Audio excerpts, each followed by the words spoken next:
Есть ряд инструментов, которые позволяют создать иллюзию, что все по-прежнему хорошо. Эти штуки, они настолько могут облегчить профессиональную жизнь мастера перманентного макияжа. Что же это за красота такая, которую мы придумали? Приходит Костенецкая, показывает тын-тын-тын-тын-тын-тын, все. И теперь я понимаю, что я отрисовать могу за 5 минут. Мой подход – это понимание причинно-следственных связей. Очень важна машинка, игла, вылет, вольтаж. Вот это все очень сильно важно. Каким пигментом важно? Вашему глазу становится плюс 15 лет. Вы хотите, чтобы я вас состарила за ваши деньги? Берешь и красишь красиво. Какое-то 2 часа у тебя на процедуру. Бери и крась.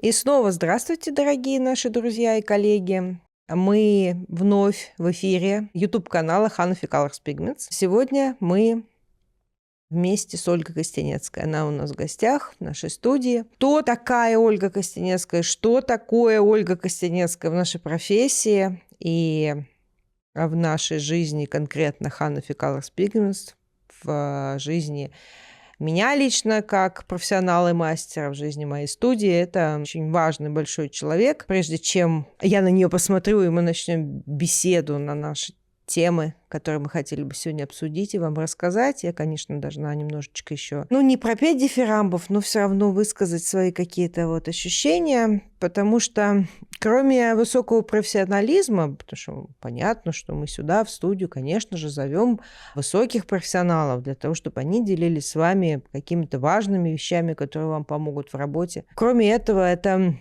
мастер с такой эстетической планкой высокой, с такой вообще пониманием эстетики, которое мне лично очень близко. Близко в моем понимании профессии, того, что мы делаем в профессии. Близко в описательных каких-то моментах, как она говорит и описывает то, что мы делаем. Близко в том, как она рассказывает, допустим, клиенту, что она будет делать и почему, в том, как она выступает на сцене и что она с нее говорит.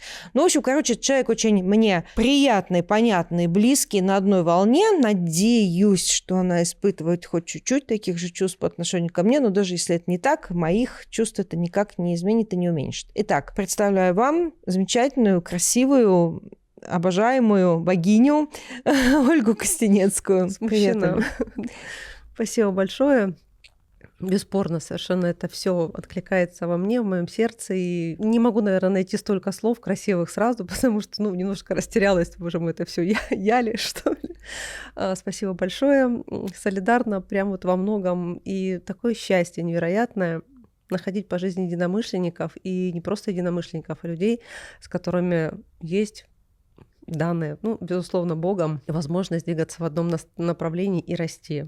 Это просто счастье. Спасибо вам большое за то, что мы когда-то встретились совершенно случайно. У нас с Олей очень непростая история знакомства в том плане, что она очень длительная, так растянута прям десятилетия. И представления, ожидания, а потом все эти как в жизни. Ты представляешь себе так, а бывает на удивление все наоборот. И это совершенно круто. Конечно же, в эту секунду хочется передать в эфире привет с любовью для нашей дорогой Саши Шефер, которая, собственно, когда-то нас познакомила. Спасибо, Саша. Спасибо. Что я хотела сказать по поводу нашей коллаборации. Всем известно, что в один прекрасный момент у нас случилось взаимное понимание по части неких аспектов колористики, и мы вышли на совместное творчество в придумывании пигментов. Оля объяснила, что бы ей хотелось, для чего ей хочется, чтобы мы придумали линейку, что она вкладывает в это понятие, и мы вместе сделали линейку, которая помогает быть более спокойным, более уверенным, более творческим в работе именно с непростой кожей на веках, поскольку Оля у нас всеми признанный виртуоз, мастер богини растушевок на веках. Она об этом знает все. И просьба была именно момент какой-то для того, чтобы было удобство работы на веках. Оль, я знаю, что пигментология и работа в этой области очень большая, длительная и нескончаемая. И нет предела совершенству, и будем работать дальше, что-то улучшать, что-то новое придумывать. Но скажи мне, пожалуйста, твое все отношение к нашей коллаборации, твои воспоминания, как мы к этому пришли, и что у нас в результате получилось. На самом деле история работы мастера перманентного макияжа — это постоянный квест. Почему? Потому что мы все живем в каком-то себе придуманном мире, у каждого свой путь, и он зачастую весьма и весьма тернист. Иногда кому-то везет, ему дают какую-то вот манну небесную, и все просто. Ты знаешь, чего тебе делать, чем тебе делать и так далее. А бывает наоборот. Ни для кого не секрет, что мы с тобой давно в профессии, и много чего не было, и, в общем, и много чего хотелось. А сейчас все сводится, на мой взгляд, сводится к тому, что по максимуму хочется, зная, умея, понимая многогранность нашей профессии, облегчить возможность сегодняшних мастеров просто приходить к наилучшему и перфектнейшему результату просто за скорейшее совершенно время. Если нет возможности, к сожалению, донести всю ту красоту, глубину и так далее. И вспоминая свой тернистый путь, о том, что мне вечно хотелось максимально теплых оттенков для работы на веке. Поскольку я визажист, у меня всегда такой есть перекос, чтобы макияж, который выполнен долговременными текстурами, был мало отличим от того, что мы делаем долговременно. И красиво смотрится только то, что несет в себе, скажем так, солнышко. Это когда есть красненькие, желтенькие, та самая теплота. И постоянно этот квест найти в разных брендах какой-то максимально теплый пигмент, который не просто красиво заживает, который комфортно вносить в кожу, который не требует каких-то колоссальных энергозатрат. Ладно мне, но я же еще обучающий специалист, мне же нужно, чтобы и у мастера хорошо получилось. В какой-то момент прекрасный, мы с тобой пересеклись такую замечательную единицу времени, когда, Оль, ты знаешь, какая, знаешь, где болит? Или тут болит. Вот так вечно эти поиски этих оттенков. Она говорит, а давай, говорит мне Оля. Я говорю, yes. И с этого, собственно, началась история, а давай. Она могла бы случиться быстрее, между нами города, как в той песне поется.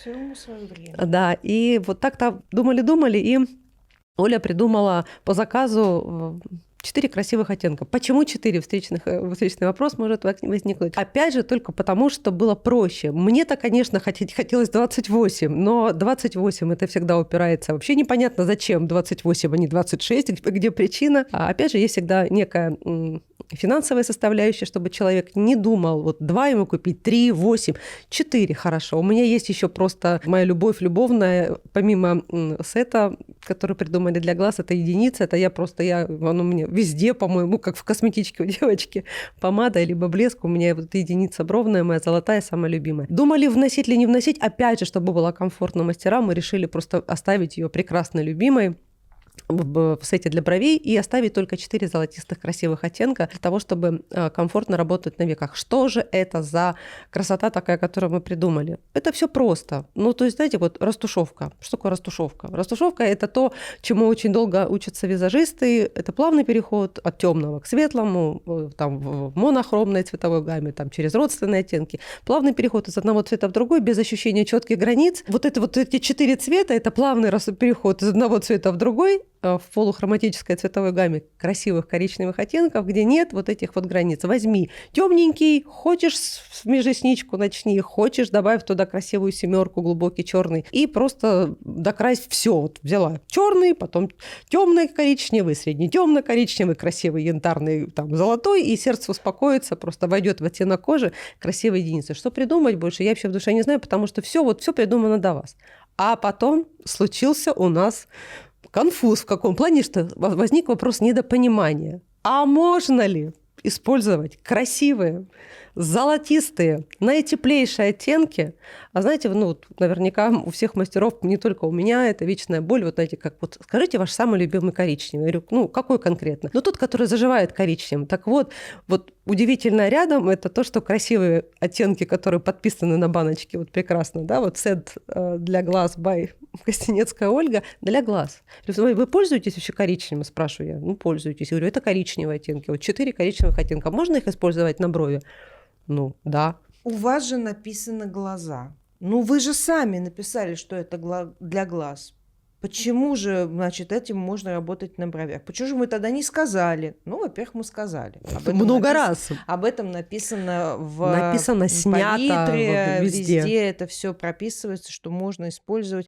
Во-вторых, немножечко изучая колористику, чуть-чуть все-таки поразмыслив над цветовым кругом, над тем, как делаются пигменты, сравнив, можно без дополнительных комментариев понять, что, конечно же, можно. Почему нет? Они сделаны из того же, они просто немножко другого оттенка, так еще во многих случаях и более полезного, более правильного для бровей тоже. Единственное, что мы можем сказать, что самый темный оттенок номер 4, он, конечно, в чистом виде на бровях использоваться не должен. Ну, просто потому, что он слишком темный. Там больше всего находится карбон блэка, и это опасно. Но, опять-таки, если вам... Опасно для цвета, тут правильно, для красивого, Да, для получения. Да, опасно. Сейчас потом скажут, вы сказали слово «опасный». Давай уточним. Мы говорим исключительно о колористике. Колористика. Мы сегодня не говорим про технику, про какие-то моменты, когда мы можем навредить, не дай бог, здоровью клиента. Мы вовсе не об этом. Мы о красоте, о палитре, о солнечных оттенках, о нежных растушевках. 4 слишком темна, и ее, конечно, можно покапельно добавлять, если очень сильно нужно что-то затемнить, но прям совсем чуть-чуть. А остальные оттенки в чистом виде, естественно, как обычно, смешивая между собой. А самое главное, что их смешивать можно, естественно, с основной палитрой. Абсолютно. Что тоже почему-то является неожиданностью для людей. А что, правда можно смешивать? Ну, знаешь, я тебя просто тоже немножечко, перебью, прости, пожалуйста. Я давно уже перестала, на самом деле, удивляться вот таким, скажем, мыслетечением. Почему? Потому что если люди пробователи, вот в таком глаголе возьмем, да, а есть люди, которым нужно, пусть будет бумага, вот прямо с подписью, с разрешением, пункт 1. В психологии есть прямо там отдельные терминологии, как это называется, но хочется, конечно, чтобы люди думали немножко, просто разрешали себе остановиться и так, подожди-ка, это же коричневый, это тоже коричневый, а если вот нужен 4 коричневый, как получить из 2? Вот хотелось бы просто, чтобы люди немножко творчество пускали в профессию, а не вот такое вот тоннельное мышление. В общем и целом пигменты все коричневые и все темные, да, все коричневые пигменты для бровей, для век, все они имеют практически одинаковый состав. Одни и те же составляющие в разных пропорциях, поэтому, конечно, их все можно мешать между собой, создавая огромное количество промежуточных оттенков. Мне хотелось бы отдельно рассказать про участие Оли в жизни нашей студии, поскольку студия уже давно занимается обучающими процессами, как базовым обучением, так и в основном повышением квалификации. Это делаю не только я, а это делают очень большое количество приглашенных прекрасных мастеров, среди которых Ольга Костенецкая занимает одно из ведущих мест, потому что она одна из первых появилась в нашей студии в качестве обучающего мастера и делает это регулярно, по накатанному, постоянненько. В хорошие времена это было 2 раза в год, весна и осень. Сейчас времена сложноватые. Все пройдет. Раз в год вы не положите. Даты давно определены. Скоро выйдет там баннер. Следите за рекламой. И от всего сердца, если вы еще понимаете, что зона век для вас мутная, непонятная, хочу, но боюсь, что-то пробую, тыркаюсь, не понимаю, не получается, как у других, вам сюда просто бегом. Потому что я воспользовалась нашей дружбой в свое время, знакомством через Сашу Шефер, и получила знания практически индивидуально. Потом многократно присутствовала на обучающих процессах Олиных, на мастер-классах, впитывая много раз то, что она говорит. В итоге я могу сказать, что я перестала ужасаться тому, что я делаю на глазах. Я полюбила реально эту зону.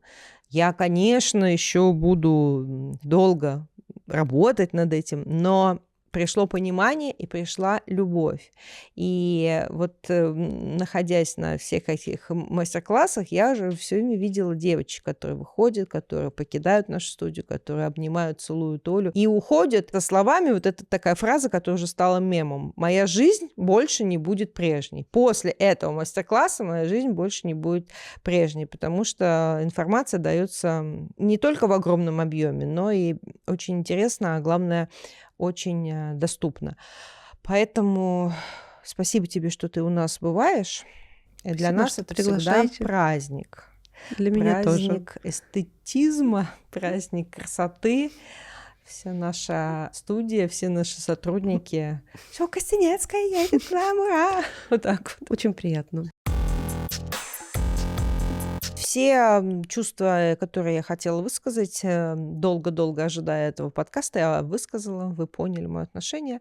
Давайте по делу, конкретику добавим. Очень много вопросов, когда касается зоны век у людей по поводу оборудования. Мы работаем машинками, есть мастера, все мы знаем, которые работают там иными способами, какими-то ручными методами. А у нас машинка в руках, машинок куча, много. Есть ли какие-то, в твоем понимании, четкие правила, чего навеки брать не нужно, а что нужно, по какой причине, или таких правил нет? Я бы сказала, что, наверное, правил нет, потому что ты же прекрасно помнишь и знаешь о том, что мой подход — это система, прежде всего. Это понимание причинно-следственных связей. Недавно я свела просто к 3 словам. Это химия, физика и геометрия. Это точные науки. Ну, там еще психология немножко добавляется, но это просто как понять вообще, что тебе вещают. И с моей стороны, как донести. Пребываю в твердом убеждении о том, что мы красим исключительно головой. У нас есть руки, в которых находится машинка. Какая машинка? Любая. А дальше, условно говоря, есть некая самость, это какой ты. Да, потому что есть люди, как я, экспрессивные, тут руками помахать, там, медленно, это прям вообще не моя история, просто проще не делать вообще. Есть люди, которым очень комфортно вот там уйти в какую-то медитацию, медленно вот сидеть, там что-то тушевать. Ну, собственно, тут логика проста. То есть если тебе комфортно делать это быстро, то нам подходят, естественно, что? Длинноходы.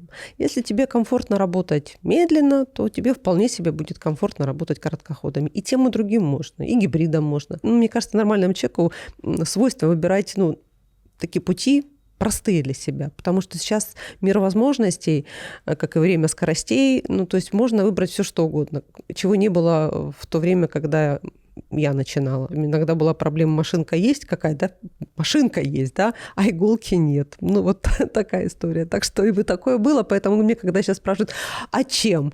Я говорю, или, например, спрашивают, а какой иголкой? Я говорю, иголка есть, и слава богу. Вы же, понимаете, не в этом дело. Так, минуточку, погоди, ты нам людей не сбивай, подожди. Про длинноход, короткоход мы поняли, и это очевидно, это понятно. Но все же, смотри, кроме этих показателей, есть еще показатели жесткости и мягкости.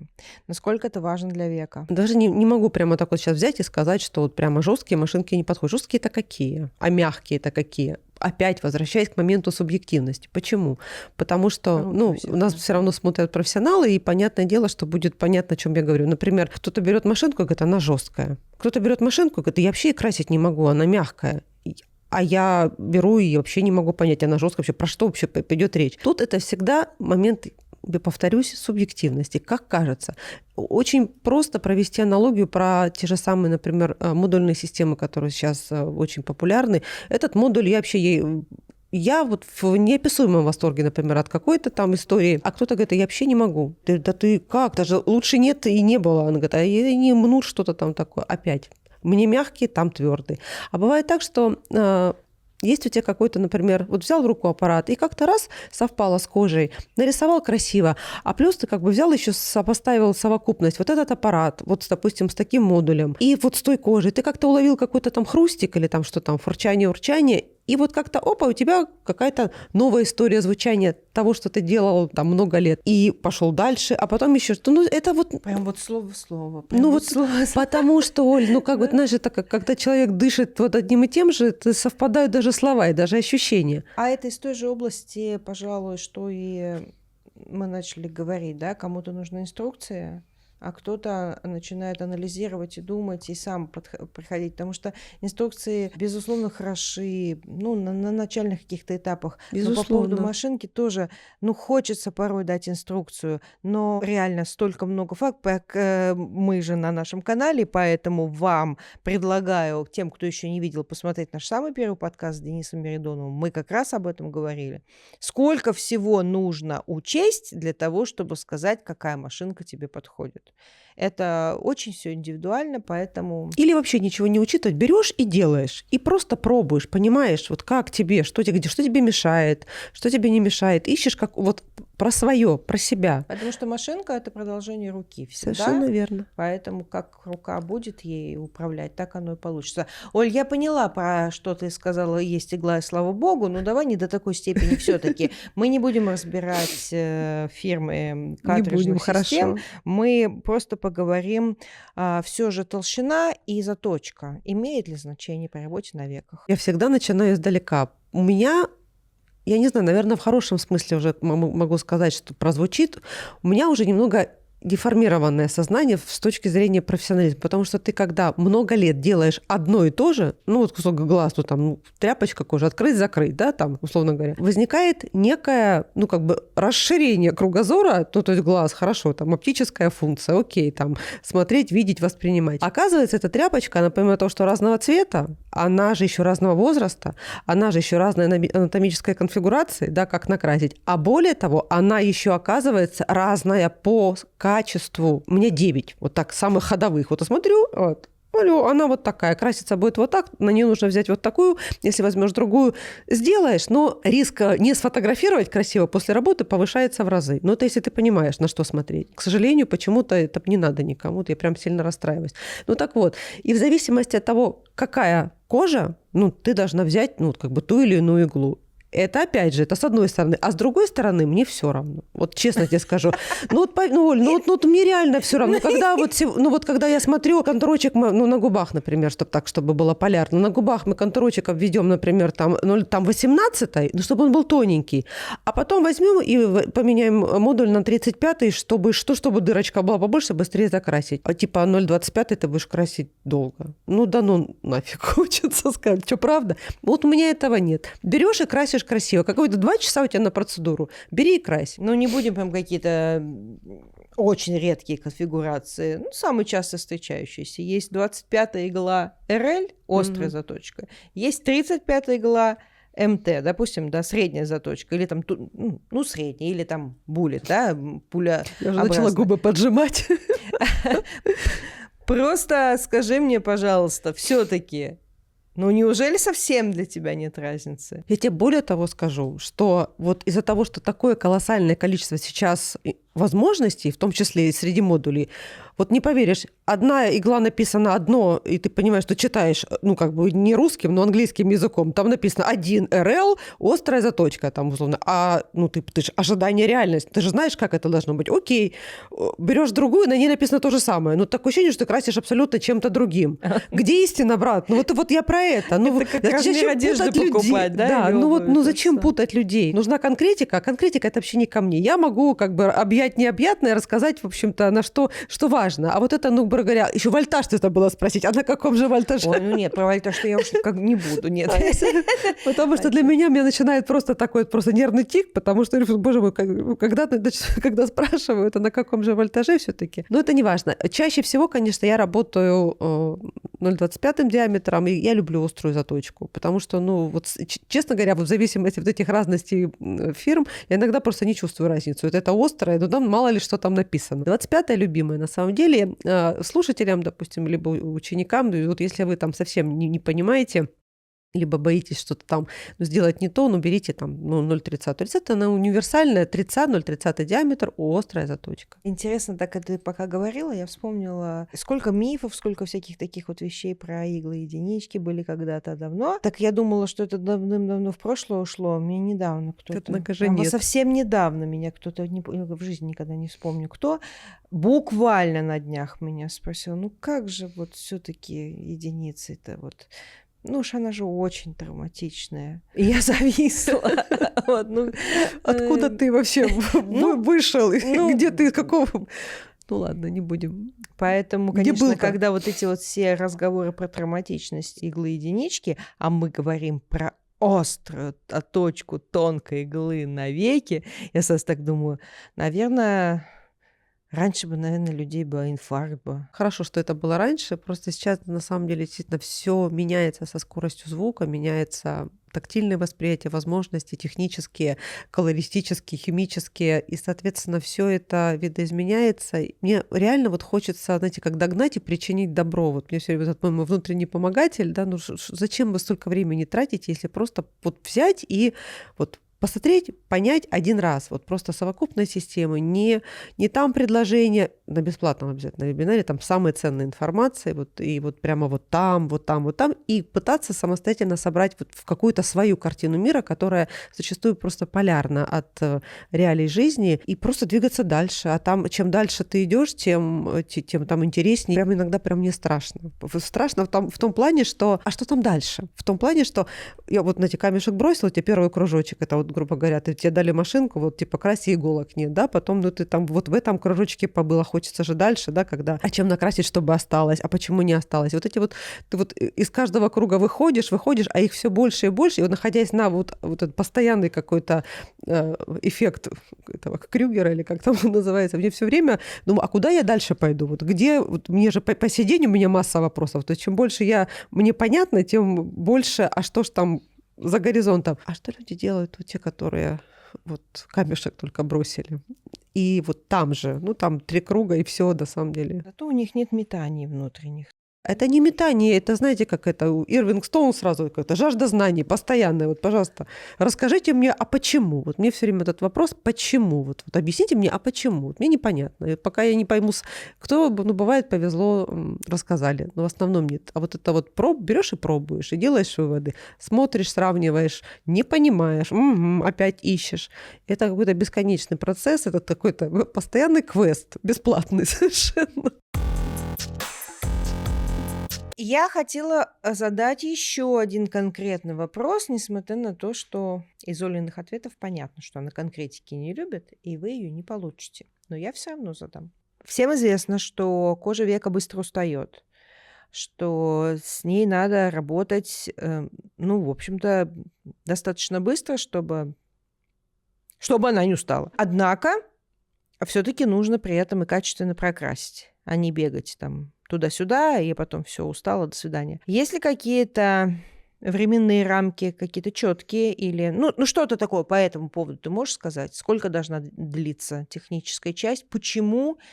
И что будет, если мы сделаем это быстрее? Или что будет, если мы будем возиться дольше? Я не отвечаю конкретикой. Это не потому, что я не люблю конкретику, а потому что я считаю, что если ты сухо отвечаешь на какой-то вопрос, то ты заведомо обманываешь, потому что истина, она, в общем-то, не в какой-то одной точке. Если сказать сухо, и могу потом заведомо обмануть, бытует мнение, что кожа, ну, любая, скажем так, это 1,5 часа нахождения, это максимум.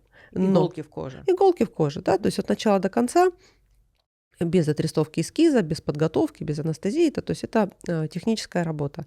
Но опять же, мы всегда можем говорить о том, что а какая кожа, а какая площадь, потому что, ну, на минуточку, глаз глазу рознь, и там бывает анатомически, бывает глаз небольшой, и века очень невысокая, а бывает на минуточку очень много кожного лоскута, и тебе кажется, что там немного, а ты, когда начинаешь работать, в общем-то, в горизонтальной плоскости, ты выясняешь, что нужно помножить на 3. А если, например, это азиатское веко, то растушевку, которую хотя бы будет видно статично, вертикально, она должна быть помноженная на 5, потому что, ну, такова, извините меня, анатомия. И тогда что? Либо красишь межресничку, и все, либо, ну, работаешь так, как положено, в том объеме, который будет смотреться согласно задуманному эскизу. Это 2. А 3, ну, наковырять-то можно и за 15 минут, и потом можно красить и 2 часа, и 3. Можно и в конце расковырять. Тут, знаете, как всегда, все влияет на все, но если сухо, по терминологии, по правилам, то чем быстрее, тем лучше. Прекрасно, что у нас сложились такие красивые, концентрированные пигменты, которые влетают, вот просто вот хочешь много накрасить, вот берешь и получаешь удовольствие. Это вот именно вот прям сложились звезды. Я очень люблю работать вот именно мелкодисперсными, высококонцентрированными красивых оттенков красителями, чтобы за меньшее количество времени я могла накрасить и очень мало, и очень-очень много. И более того, текстуры, они должны помогать. И именно это я транслирую, в том числе помимо того колоссального многообразия всего и обо всем, что касается, применительно просто к этой зоне, да и вообще по профессии. Профессия, она состоит из миллиона нюансов. И краска, в том числе, она нужна такая, которая поможет вам сделать максимально красиво и максимально много за вот те самые 1,5 часа. За 1,5 часа можно ничего не положить. Мы с тобой знаем, как это бывает, да, в судействах. Да? Вот столько времени, что можно было делать? Вопрос. Да? На самом деле все потому, что не хватает знаний. Опять возвращаемся к отправной точке, те самые знания. Я хотела сперва транслировать вопросы, которые обычно задают, а ты на них ответишь. Вот по части машинки, игл, это все, конечно, оттуда. А вот по поводу визажа вопросов как-то маловато. А визажистика тоже наука, строящаяся на определенных правилах, которые не так сложны, как кажется, просто их нужно знать. Пораскинуть мозгами, понять, узнать. И эти штуки, они настолько могут облегчить профессиональную жизнь мастера перманентного макияжа. Я всегда на своем примере. Я всегда рассказываю, сколько лет я, не мучилась, но это как обязанность такая, длительная отрисовка на веках предварительного эскиза. Она сложна, она сложнее, чем нарисовать губы любой, потому что глаза далеко друг от друга, да пойди ты там сделай, а здесь, а потом ты полчаса думаешь, как же совершить, вот это мне понравился, туда, да. А сюда как бы мне симметрию так же, она же далеко. Почему лицо не складывается? Да. А потом приходит Костенецкая, показывает тын-тын-тын-тын-тын-тын, все. И теперь я подхожу вдруг к клиенту и понимаю, что я отрисовать могу за 5 минут. И все ровно, и все понятно. И думаю, волшебство, что ли, какое-то. А все просто потому, что появились недостающие знания, которые лежали, в общем-то, на поверхности.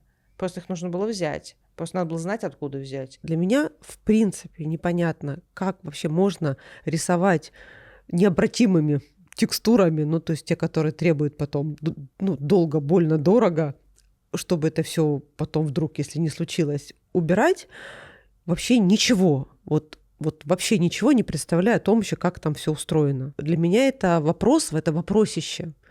И я не знаю, когда я на него получу ответ, я боюсь, что никогда.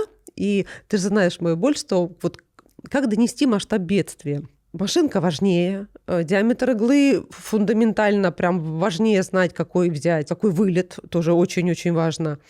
А что ты будешь делать вот этими вылетами? Вопрос. Мне хочется, чтобы вот хотя бы даже в рамках этого подкаста еще раз иметь возможность проговорить, чтобы каждый мастер, который приходит в эту очень сложнейшую профессию, понял прежде всего, что шаг номер 1 – это что вы будете делать. Наша профессия – это долговременный макияж, долговременный эстетический макияж для того, чтобы сделать лицо как минимум лучше. Лучше делается не так, как красиво мне, оператору за камерой, Оле, я не знаю, Семену, кому угодно. Это красиво так с точки зрения, как устроена морфология лица. Потому что есть некая формообразующая единица, которая бывает случилась, а бывает с возрастом изменилась. Еще. Есть ряд инструментов, которые позволяют создать иллюзию, что все по-прежнему хорошо. Комплекс таких неких инструментов. Они простые, примитивные, логичные. Вот с этого нужно начинать. Где растут условно брови? Как бровь-линия влияет на восприятие лица? Как вообще все это влияет на все? Потому что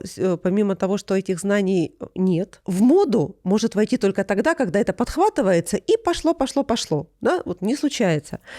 И получается прям вот такая вот неприятность и беда. Очень хорошо это демонстрируют чемпионаты. У нас же много чемпионатов. Я считаю, что это очень хорошо. Я считаю, что мастера учатся, нарабатывают опыт, нарабатывают стрессоустойчивость. В общем, кучу всяких слушают, встречаются с мастерами, у которых могут спросить совета. Так вот, это к вопросу о том, что только что сказала Ольга. Очень важна машинка, игла, вылет, вольтаж. Вот это все очень сильно важно. Каким пигментом важно. Да, поэтому получается, что научился народ делать вот эти вот точки, пикселечки, градиенты, растушевки. но не научился видеть лица. И вот на этих наших вот лицах моделей, которых мы судим, мы видим вот эту технически красивую, грамотную, сделанную картинку, которая абсолютно отдельно от лица конкретной модели. И это повсеместно. Больше всего касается бровей. Тоннельность мышления. То есть вот вижу цель, брови, да, не вижу преград, рисую. Желательно в модной технике. Так вот, опять же, можно, не можно, идет, не идет. Ну, такие вот красивые, из бархата вырезанные бумажечки, вот такие приклеили на лоб всем подряд. Заготовок много. Леплю всем. Как донести в том, что, ну, как бы на лице есть лицо, да, там много чего, да, глаза, там уши, рот, нос. И это все, к сожалению, лицо в целом, а не только отдельно. И взаимодействие это очень-очень важно. Мы, работая много лет, в итоге создаем сами себе определенный круг клиентов. К этому каждый мастер грамотно идет постепенно много лет для того, чтобы ты сделал с клиентом работу, она тебе нравится, то есть ты сделал то, как ты хотел. Человек пошел довольный, ты довольный, и чтобы от этого человека пришел другой человек, которому тоже понравилось то, что он увидел на этом человеке. И так замыкается вот этот вот круг, образуется. К тебе в кабинет не приходят люди с какими-то дикими для тебя запросами. Ты перестаешь бороться за то, как это должно выглядеть. Но начинающие мастера очень часто сталкиваются с этой проблемой, с большой, когда человек приходит с каким-то своим видением себя самого, катастрофически противоречащим любым правилам, как визажистики, так и технических исполнений на лице, вот именно перманентного макияжа. При этом всегда как бы мы отдаем себе отчет, что это все-таки его лицо, не наше же, ни картина на стену, ни там еще что-то. Но все-таки, может быть, он имеет хоть какое-то право на свое мнение. И вот этот вот момент я сама помню очень хорошо, вот эти метания, как же и нашим, и вашим. Понимаю, что ты сейчас с этим не справляешь, что у тебя сейчас нет этой проблемы. Но как помочь людям, молодым мастерам, у которых эта проблема еще есть? Прежде всего, так просто если в жизненный пример, к стоматологам не ходят, не рассказывают, как им лечить зубы. Берется за понимание, что все-таки специалист. Да? И хорошо, когда специалист грамотный. И тут уже другой вопрос, чтобы быть этим грамотным специалистом. У меня в социальной сети есть пост, как раз-таки называется «Как не рисовать ерунду по запросу клиента». Вы как мастер должны прежде всего быть носителем эстетики. То есть вы должны понимать, какой человек к вам пришел, с какими данными и что необходимо сделать для того, чтобы получилось красиво. Если вы являетесь носителями таких знаний, то, соответственно, у вас есть, как минимум, развернутая аргументация. Почему? Самое простое, что доходит до клиента, это когда мы говорим от обратного, да, то есть свойство выгода, да, то есть вы понимаете, что нужно нарисовать вот так, но человек себе представляет, у него другая картинка мира, и он имеет на это право совершенно, не должен знать то, что знаете вы, а ваша задача и обязанность знать, как нарисовать правильно. Вы можете донести, что вот если вы нарисуете так, то, и далее по пунктам. Это создает ощущение вот такое. Это влияет на, например, форму глаза там, со знаком минус, поэтому и поэтому. Вашему глазу становится плюс 15 лет. Вы хотите, чтобы я вас состарила за ваши деньги? Я не могу испортить вам лицо, глаза, брови. Так бывает крайне редко, сейчас уже практически никогда. Я просто не ваш мастер. Наверняка вы найдете вот даже в радиусе 3 километров вот за меньшие деньги тот, кто удовлетворит ваш запрос. Но все равно вы же знаете, куда потом прийти, где мы будем это исправлять. Я сразу хочу вас предупредить, что исправлять всегда очень долго, очень муторно, и это всегда значительно дороже. И зачем нам это нужно? Прикладные навыки тоже очень важны. Глаза человека так устроены, мозг он так устроен, он всегда понимает, что правильно. Он смотрит, как бы говоря, красивая картинка, некрасивая картинка. Даже не применительно к тому, что там нравится и там привычно. 2 глаза. Пускай он нарисует, клиент, либо и нарисуете вы. Сравнивайте. Ощущения. Все делаем, все. И иногда, даже не иногда, довольно часто человек, поносив немного, получив обратную связь от социума, потому что, так или иначе, девочки, наш женский пол, он очень сильно подвержен влиянию социума, да, то есть говорят, вы угодили моему мужу. Знаете, никто не мог, а вот вы нарисовали той формы, того цвета, и я, вы знаете, я прямо даже боялась ему говорить, что я там иду, а он пришел и сказал, что как красиво, ой, спасибо большое. Это ли не здорово? Вот так вот мы работаем с клиентами. Сразу девочка должна рассказать, где будет плохо. И прямо работает на ура. Расскажи, пожалуйста, такую историю. Мы вот создали с тобой линейку, ты уже сказала четко, для чего она сделана от темного к светлому, для того, чтобы сделать вот этот вот градиент без четкой границы, да, и плавно уходящий в никуда, от темного к светлому. Можно ли, на твой взгляд, эти мягкие переходы и градиенты выполнять одним цветом с использованием разного плотности, да, и в итоге там разбавляя, допустим, водичкой, но использовать при этом один пигмент? Пример из рисования. Берешь простой карандаш, да, оттенок графит, полухроматический оттенок. Можно создать градиент? Прямой ответ. Тот самый редкий случай, когда я могу сказать «да». Конечно, можно, но просто единственное, нужно понимать, что за исходный тон нужно брать что-то потемнее, со всеми оговорками, правилами внесения, и потом понимать, как эта растяжка цвета через призму градиента будет заживать, потому что когда на единицу площади мы кладем темного пигмента много, он дает глубину, да, то есть затемнение. А когда мы цвет начинаем растягивать в градиенте, да, от темного к светлому, будут ли промежуточные оттенки смотреться приемлемо тепло. Но для меня прям такой вот есть профессиональный перекос. Мне важно, чтобы растушевка она была коричневой. Затем редким исключением, когда, например, я могу использовать какие-то очень глубокие холодные оттенки, ну, давайте прям в самом таком примитивном случае черный, да, и сделать растяжку, например, от черного в какой-то совершенно полупрозрачный дымчатый оттенок. Не сильно я люблю. Почему такие вещи идут, ну, очень, ну, немногим клиентам? Мало мастеров, ну, просто понимают, разбираются вот в этих там нюансах колористических, там, кому что подобрать, на что смотреть. Но, в принципе, если прям такой сухой ответ, да, конечно. И с оговоркой, например, если мы возьмем за приемлемый для меня исходник, допустим, не черный, а какой-то затемненный коричневый, или, например, еще лучше и еще правильно такой средний коричневый на красной базе или там на оранжевой базе, то для того, чтобы создать в какой-то зоне данной небольшая глубину, нужно уметь работать плотно. Положить какой-то просто средний коричневый, как, например, там двоечка, да, он же совсем светленький, да, но его нужно прям положить много-много. Это, ну, не каждый может, а это же века, его же надо прямо так прям сильно любить, понимать, как это делается. Момент отрисовки эскиза. Причем я спрашиваю не только про глаза, а вот вообще мы же как бы работаем на всех зонах. Манера отрисовки с годами менялась. Ну, не то, что там я каждый год по-разному, но там когда-то так, потом там долгое время так, потом я пришла там к чему-то иному. На твой взгляд, как удобнее и правильнее для того, чтобы... Для чего там предварительный эскиз? Чтобы, человек увидел форму, правильно? Конечно. Чтобы он оценил и утвердил. И чтобы мы могли приступить к работе. Б, чтобы этот эскиз был нам удобен, когда человек уже лег, да, не потерялся, чтобы мы могли эту форму не потерять. Как правильнее?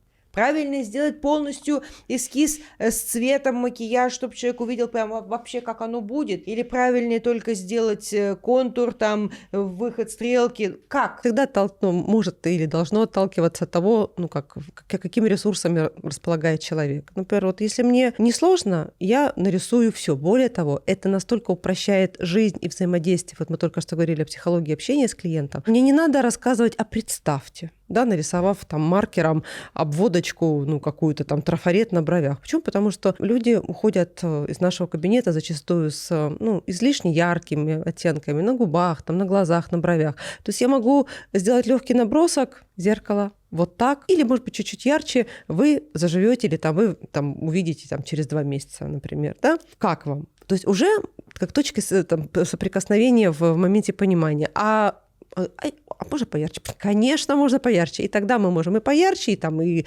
графики добавить. Мне это легко, это вообще ничего не составляет никаких сложностей. Если вдруг нет таких возможностей, рисовать, конечно, нужно. Единственное, что я категорически против вот этого вот пресловутого «представьте», как человек представит, какого цвета это будет, да, вообще, ну, вот если ему вот эту графику все исполнять или нитки. Не близко мне это, тебе понятно почему, потому что я не представляю вообще такого себе, как это выйти. Это для меня сразу глазик дергается. Все потому, что, ну, не бывает так. Ну, почему-то в наших кругах это принято. Можно чем удобно, как удобно. И опять же, мой вектор только за развитие, чтобы это было вот вам легко, непринужденно, самое главное, правильно, симметрично и так далее. И я, наверное, в большей части ратую за то, чтобы нарисовать правильно, а правильно, но лежа не рисуется, чтобы клиенту было комфортно. А я рисую лежа, потом поднимаю. Ну, бедный клиент, Ванька, встань, вот и сели, встали. Мы же работаем все равно, стараемся и должны стараться, чтобы клиенту в нашем кабинете было, пришел как ваза драгоценная. Мы его посадили посадили красиво на стул, сделали ему макияж. Мы же делаем макияж, вот так он будет ходить потом, да, мы все рассказали, показали, что там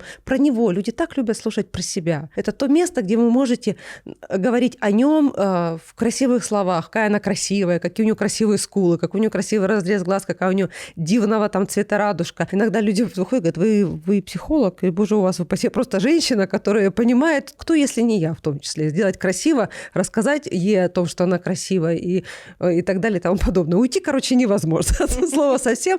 Я вернусь к эскизу. Так вот, и вот, знаете, когда, ладно, девочка приходит там молоденькая, ну там сели, встали, то есть там вот эти моменты пиетета, они, может быть, уже в силу возраста, может быть, сглажены. А когда это женщина в красивом возрасте, да, вот там она только легла, ты ее там поднял на этом кресле, нарисовал, ну, если еще поднял, да, а не там уложил на кушетку, которая шатается. Потом на этой же кушетке ты ее опять посадил, опять положил. Макияж, он рисуется, в общем-то, для того, чтобы его воспринимали и считывали, и работать он должен в вертикальном состоянии с учетом гравитационного птоза. И вот то, что происходит лежа, да, потому что лежа это всегда мимо, нитками, это зачастую. Это будет, да, ровно, да, симметрично, но симметрия это не про, вообще ни разу не про гармонию, это про...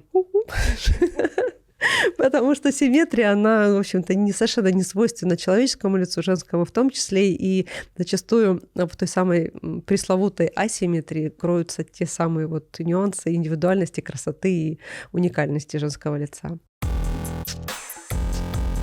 Дорогие друзья, вот мне кажется, что наш сегодняшний разговор, он переходит в область общей эстетики, общего понимания красоты и общего размышления, обязательного размышления мастера о красоте и о том, что и как он должен в своей работе делать. Что это не бездумная работа, не механическая, а очень-очень работа мозга, прежде чем мы что-то на чужом лице нарисуем. И мы сейчас будем уже, наверное, заканчивать потихоньку. И, конечно, я хочу, Оля, чтобы ты тоже как-то подвела итог. Ну, я понимаю, что это невозможно уместить в одну фразу, я понимаю.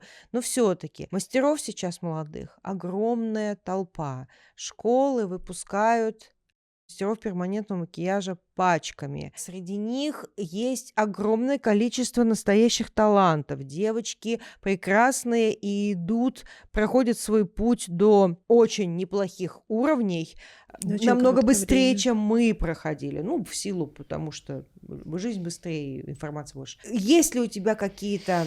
Я знаю, что ты базовые курсы не ведешь или редко ведешь. Очень редко, да. Поэтому в основном твои там все обращения это к мастерам уже работающим. Есть ли у тебя какие-то напутствия, Оль, напутствия молодым мастерам? Они закончили базу, что-то вот получили какие-то кусочки знаний, достаточно для того, чтобы не побояться прикоснуться к лицу клиента. Им нужно начать работать, а это страшно, но нужно. Они начинают, совершают какие-то ошибки, безусловные, все мы совершали. Но какие напутственные слова, чтобы этих ошибок, может быть, было меньше, и чтобы они меньше боялись, а больше творили? Ну вот что бы ты сказала? Тем мастерам, которые только пришли в профессию, я бы пожелала остановиться на секундочку и четко понять, даже не понять, а прочувствовать ту меру ответственности за ту профессию, которую они выбрали, куда пришли, зачем и вообще для чего они собираются прийти и вот прямо на долгое время в этот совершенно непростой, зачастую прямо очень и очень с каторжным трудом, потому что все приходит через руки, да, потому что знания, они более осязаемые, их там почитал, там послушал, посмотрел. Неотъемлемейшая часть нашей работы, вот эти прикладные навыки, они стали перфектными. Это же тоже очень важно. Понять, что эта профессия очень трудная, но она очень-очень красивая. Поняв это и приняв, знаете, как-то можно слушать, но не слышать. И чтобы частица этого зерна куда-то вот упала в сердце, и там она прям проросла, вот прямо, ну, не у всех, хотя бы у очень большого количества мастеров. И она не просто бы проросла, она бы выросла во что-то невероятно красивое, потому что только с красотой внутри можно делать красивые вещи. Мне кажется, наоборот, крайне редко бывает. Ну, или это просто мастера-ремесленники. Здесь мы сегодня говорили вообще не об этом. Никогда не останавливаться и все время искать. Что искать? И даже, возможно, не что, а это всегда новые знания. Но обязательно, возможно, кого? потому что жизнь так устроена, что никогда ничего не бывает просто так, и когда мы ищем, нам всегда Вселенная, не знаю, кто там свыше это все нам посылает, и чтобы на вашем пути встречались люди, которые не просто будут вам давать, делай так, вот иди сюда, там вот так вот туда и придешь, а чтобы в том числе к вам приходил градус наполненности, и не просто градус наполненности, который вас вел бы к желанию хотеть еще, знать больше, становиться лучше, чтобы вы думали о том, что вы пришли в профессию, в которой можно зарабатывать денег.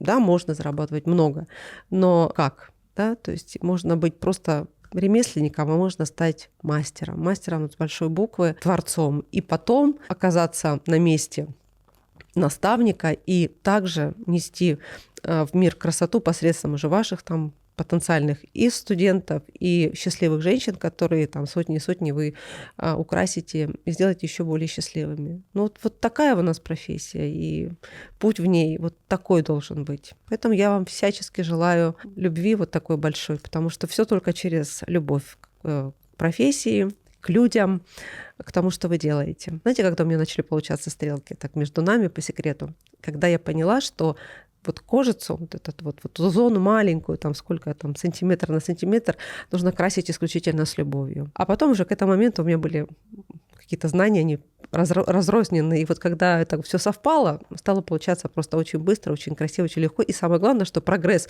в улучшении вот этих вот прикладных навыков, он потом, какой-то вот геометрическая прогрессия. Прям оп, хочешь так, по-всякому могу. Потому что ты рисуешь, ты кайфуешь. Это же, у нас работа еще, это еще дополнительный кайф, это же эндорфины. Тут нарисовал, тут человек счастлив, ты счастлив, тут ты сидишь всю дорогу, кайфуешь, тут какая-то мантра, медитация. Да это ж чудо, а не профессия. Боже мой.